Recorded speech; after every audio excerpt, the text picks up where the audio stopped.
Marami pong mga kumakalat na mga balita na napakalaki daw ng pera na ginugol ng MMDA sa flood control. So ngayon po mga kaibigan, atin pong panoorin itong video na to kasi ito po ay mapapakita po dito na hindi po totoo yung mga fake news na inilalabas po sa internet na napakalaki limpak-limpak bilyones daw ang ginastos ng MMDA.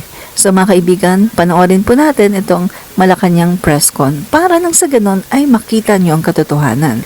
Sabi ko nga sa inyo mga kaibigan, bilang isang responsableng mamamayan, kapag may naririnig tayo, pagdudahan muna natin at scrutinize muna nating maigi kung totoo ba talaga or hindi. Huwag tayong tumulong sa pagpapakalat ng fake news.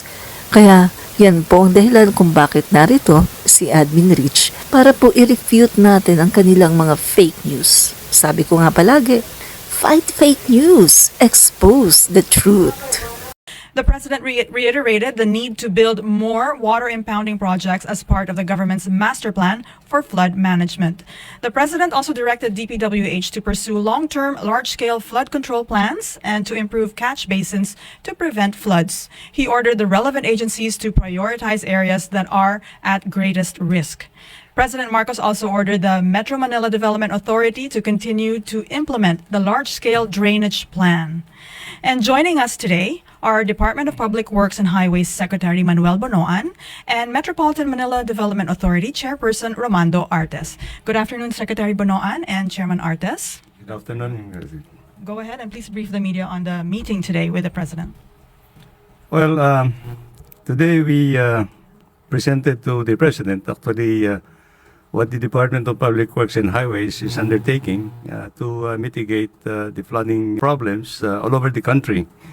And in particular, we focused also on Metro Manila area.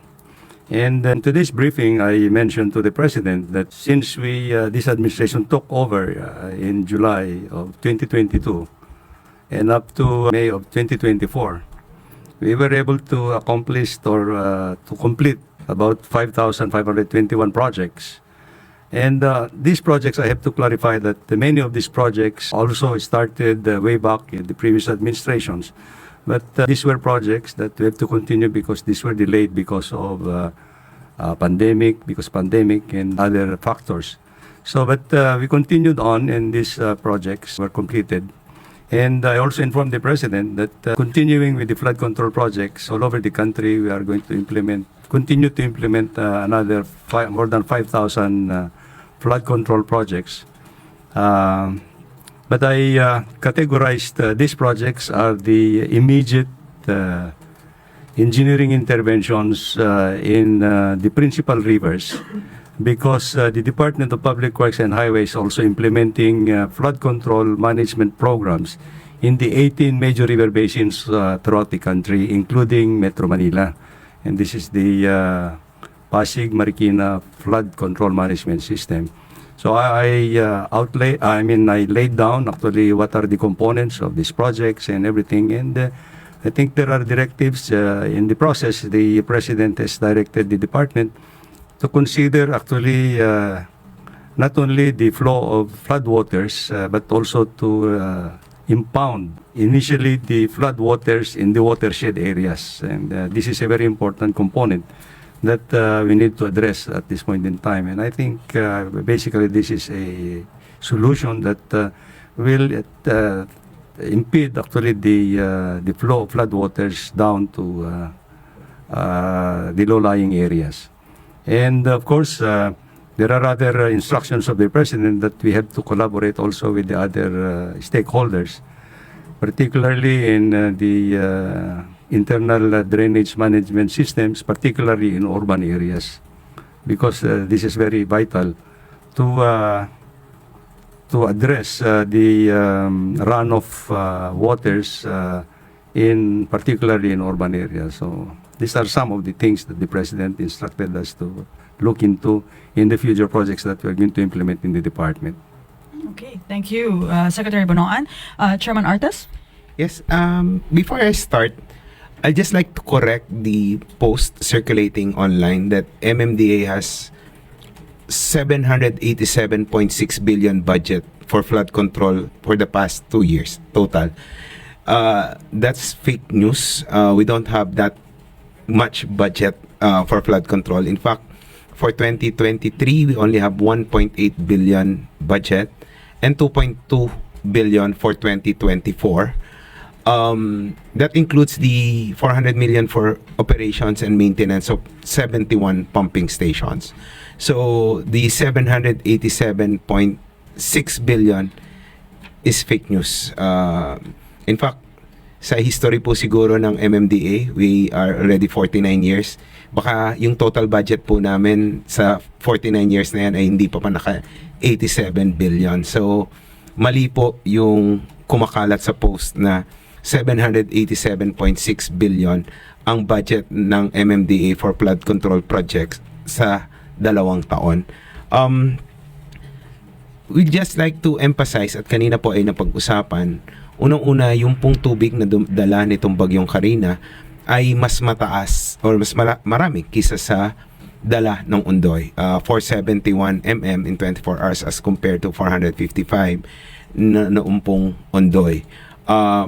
Pero despite that, nakita naman po natin, mabilis tumaas yung tubig, pero mabilis din naman po nag-recede. Ang atin po kasing pumping stations ay may capacity na 15 to 20 mm per hour. Ang bagyong Karina po ay nagdala ng 74 mm na tubig per hour. So, pero after a few hours naman po, halos lahat ay nawala na ng tubig, baha, except po sa some areas, particularly Malabon na Botas, dahil nasira lang po yung floodgates. Na report naman po yan na yan ay nabangga ng isang barko, at ngayon po ongoing yung repair as we speak. Yung naman po sa Valenzuela, nagkasabay po kasi yung release ng 2 dams, yung Ipo and Angat at yung high tide, kaya hindi ma-pump out yung tubig. So as soon as nag-low tide naman, na-pump out natin yung tubig. Kanina napag-usapan yung mga measures para maiwasan to, particularly yung sa Valenzuela, small impounding and big impounding projects, at yung possibility na magkaroon ng, tama ba yan, Sec Manny, yung interceptors, para yung mga tubig galing upstreams ay hindi na dumaan doon sa mga flood-prone areas at ma-divert na diretso palabas, probably past Pacific Ocean or Manila Bay. Na pag-usapan din kanina yung iba pang mga solutions like yung sa internal drainage. Kami po ng DPWH ay magsasagawa ng Drainage Master Plan. Approved na po yan for funding ng World Bank. Hinihintay lang po namin yung extension ng loan facility ng World Bank. So, yan po yung gagawa ng comprehensive drainage master plan dito po sa Metro Manila. Alam naman po natin, antiquated na yung ating drainage system. According to Sec Manny, yan po ay nagawa pa nung panahon ng dating Pangulong Marcos, yung drainage master plan for Metro Manila. So, kailangan na po talagang i-update, lalong-lalo na sa ngayon na meron tayong climate change. Mas mataas na po yung tide ng tubig sa ating mga oceans, at yung ulan po na dala ng mga bagyo ay mas malalakas. Update lang din po, in-update natin ng Pangulo doon sa clean up drive na ginagawa ng MMDA sa Metro Manila. Nakita naman po siguro natin yung mga basura na dala ng bagyo, at ganoon din po yung mga itinatapon po ng ating mga kababayan na mga napinsalang gamit sa atin din po mga pumping stations. Napakarami po ng nahihigop na basura. Sabi nga po ni Sec Manny, pag inipon mo daw yung mga basura na iba't ibang klase, makakapagpatayo ka ng bahay, furnish pa. Dahil meron pong ref, kama, mattress, at kung ano-ano pong mga appliances and furnitures ang kasama po na basura na dadala sa ating mga pumping stations. Na-discuss naman po ni Sec Manny kung ano yung mga long-term plans para mawala po yung baha sa Metro Manila, na alinsunod doon sa master plan na ginawa ng World Bank. World Bank plans po yan hanggang 2035. So, ginagawa naman po lahat yan. Okay, thank you, Chairman Artes. Question from Chona Yu, People's Journal. Sir, good afternoon. Yung 5,500 completed flood control projects, saan po ito matatagpuan at ilan po doon ang sa Metro Manila? And yung additional na 5,000 na sabi mo na itutuloy pa ng administration, saan po ulit ito? Thank you. Well, nandito sa akin yung listahan and all over the regions, no? All over the regions. And with your specific question about NCR, itong natapos namin sa NCR, actually, is about 656 flood control projects. No? This includes siguro yung mga paggawa ng mga revetment walls sa mga tributaries, sa paglilinis ng mga tributaries going to the flood, yung pumping stations, paglagay. Nakita ko yun doon sa mga ginawa nung mga nakaraan, yung pag-install ng mga booster pumps actually doon sa mga tributaries para mas mabilis yung paghigop ng tubig baha sa Metro Manila. At saka yung pag-desilt ng other ng mga waterways, no? So these are from 2019 to 2023. Marami ito all the way to all regions. Sir, is there a chance na maging flood-free ang Metro Manila? Well, kasi I don't know what is the definition of flood-free. I think Konting ulan, baha? konting ulan, hindi naman siguro yung konting ulan baha actually. Now I think actually there are still many low-lying areas in Metro Manila. Ang kwan lang natin dito is to mitigate the flooding problems in Metro Manila, no? By way of ito yung sinasabi natin, by way of implementing yung engineering solutions, and plus of course yung social and environmental issues have also to be addressed actually, no? Kagaya niyan in Metro Manila, nasabi nga natin dito sa natin, Metro Manila is a small area with so many people, so it's overpopulated siguro at this point in time. More people, more business, more economic activities, more problems that you will get. So ang panahon natin dito is we are trying to kagaya nga na sinabi ni Presidente, i-trap muna natin yung mga tubig baha na nanggagaling sa watershed, particularly in the Sierra Madre Mountains, no? And so that yung pagdaloy ng tubig baha will be controlled actually para hindi naman yung buhos kaagad na pumapasok. I think we have enough protection already that we have implemented throughout the years dito sa Pasig Marikina River by enhancing or dinagdagan natin yung mga revetment walls all over, no? At Pasig Marikina River, and this will already give a ample protection from yung overflowing of Pasig Marikina to the low-lying areas of Metro Manila, and this will ensure that there's going to be an effective and efficient waterway para to dispose the flood waters as they come. Pero the other problem that we have to look into is actually how do we draw out the runoff water that is trapped inside Metro Manila. And dito yung sinasabi nga ni MMDA chairman that we have to look into the antiquated drainage system kasi there was a study done before na yung drainage system, internal drainage system of Metro Manila, yung mga maliliit na na pipes so dito is already about 30% efficient, no? 70% of the internal drainage of Metro Manila is silted sa mga basura and other things, no? So this need to be rehabilitated and upgraded. Yun lang ang kuha natin dito. And of course, marami pa yung other factors like this is a social factor like yung mga informal settlers that are staying in the waterways, yung mga ganon. And these are the most vulnerable people also that need to be addressed. Secretary, you mentioned the catch basins, which the President had stressed today as one of the main possible solutions to flooding. And this is in keeping with the way this administration is managing water. So it's not just flood management, but it's an entire water management system that the President would like to have a long-term, large-scale solution. Yes, absolutely. I think this is what the president wants to address the flood management program. It has to be done holistically and integrated manner. No? Kasi if we are doing actually the engineering part of it and we are not addressing the environmental and social issues, I think there is still this chance. No? It has to be integrated and integrated way of addressing the flooding problems. Alan Francisco, PTV4. Hi, Sec. Hi, Attorney. Nabanggit niyo po yung tungkol sa basura. You were saying na mas marami yung tubig na dala ng bagyong Karina compared to Ondoy. So, usapin ng basura, sir, saan mas maraming na kolekta na ipon? Well, halos lahat ng flooded areas may naiwan ng basura. And even sa mga pumping stations natin, halos napuno ng basura. Truckloads ang ating nakukuha. Minsan isang barangay, 10, 12 truckloads ang hinahahakot namin na basura. Yan ay sa MMDA side lang. Yung wala pa dyan yung regular na humahakot ng basura na contractors ng LGUs.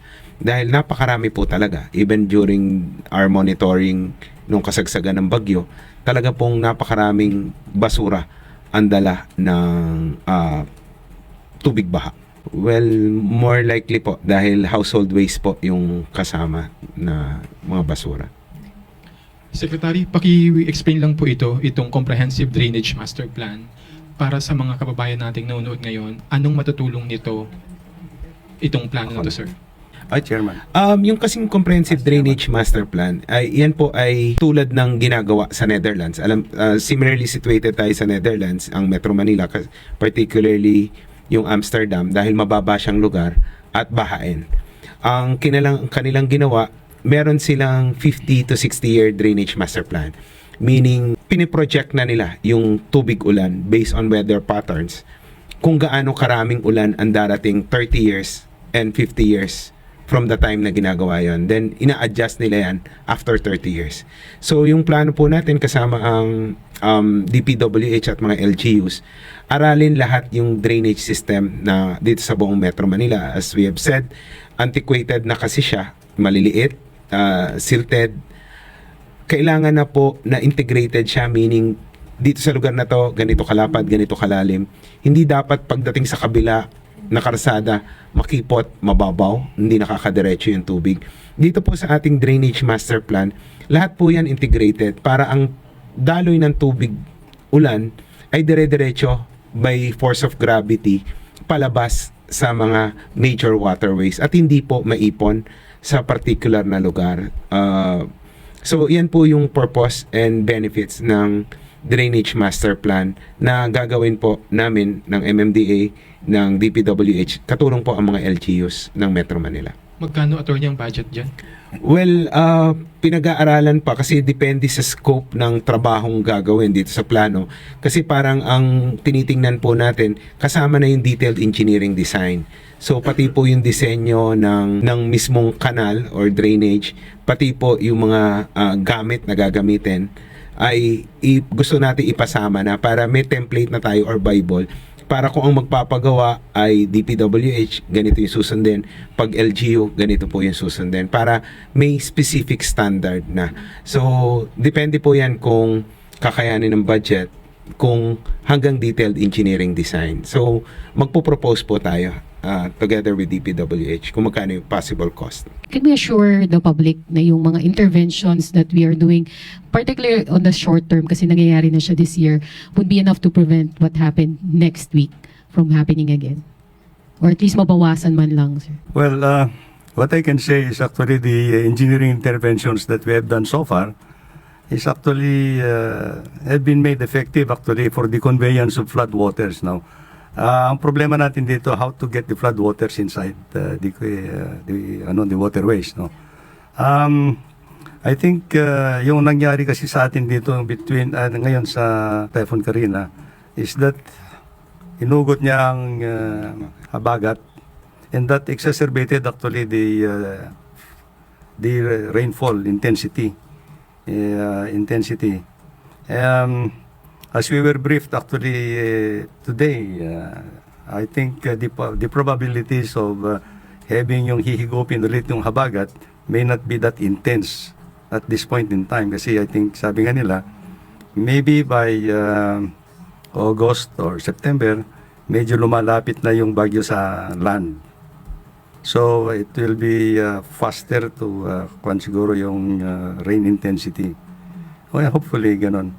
But I think the more important thing is actually that we are now planning actually all the components to for flood management at this point in time. Pero pagdating, sir, sa short term, of course, hindi naman matatanggal sa taong bayan na Yeah. isipin na posible mangyari ito because we're experiencing La Nina. How confident are we on the effectiveness of what we will be doing on the short term? Short term, I think for Metro Manila, if we're talking of Metro Manila, i-address lang siguro yung muna yung basura. So that hindi mabarahan yung mga waterways, no?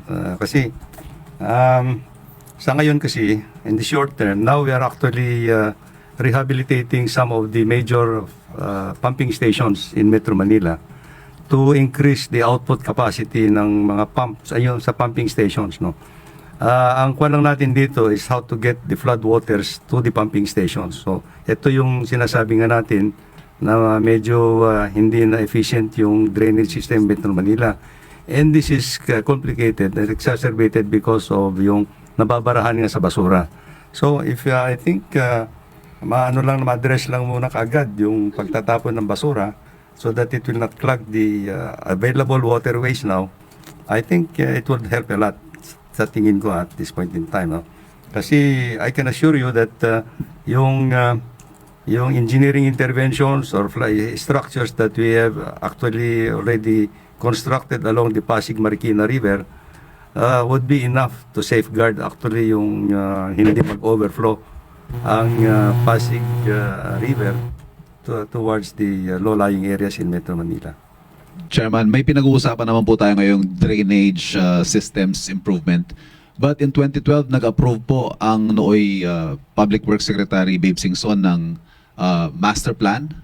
At nabanggit po ninyo sa isang interview, wala pang 30% na complete more than a decade after. So are we scrapping that project altogether at ito na naman po yung gagawin natin? And would we still maintain that yung lahat po ng pondong ibinigay sa DPWH at sa MMDA, for that matter, for flood control, has been money well spent?